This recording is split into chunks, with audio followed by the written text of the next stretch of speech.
Carson LaValle is on his way to middle school. He's 10 now, was diagnosed with autism at 6 years old and septo-optic dysplasia at 3 months old.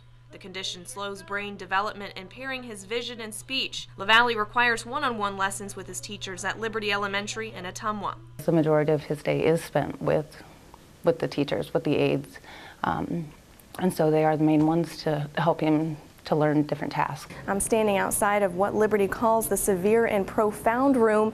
It's where students with disabilities like Carson go to study when they're not in the regular classroom setting. LaValle's teacher, Melissa Hoagland, tells me her class size at Liberty ranges from 5 to 9 students. Each student gets an aide.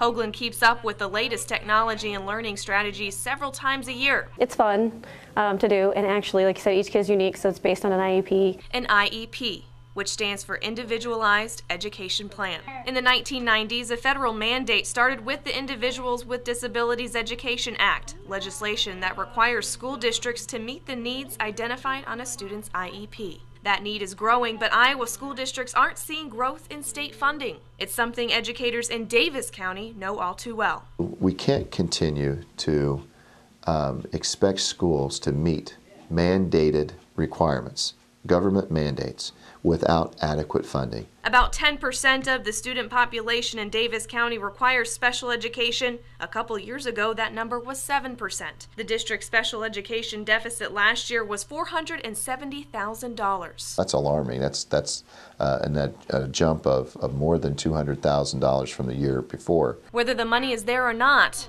students like LaValle depend on educators. The most important resource that we have is our teachers, but that is also our most expensive resource. I think everybody has interest in helping policymakers understand that it really is service to kids and outcomes for kids that get cut when funding gets cut or gets reduced. Reporting in Southeast Iowa, Beth Walden, KTVO News. And then it's the same concept where you can they use the device, which is much similar to the iPad, About Me page, and then they can tell you like communication to communicate with friends and stuff and tell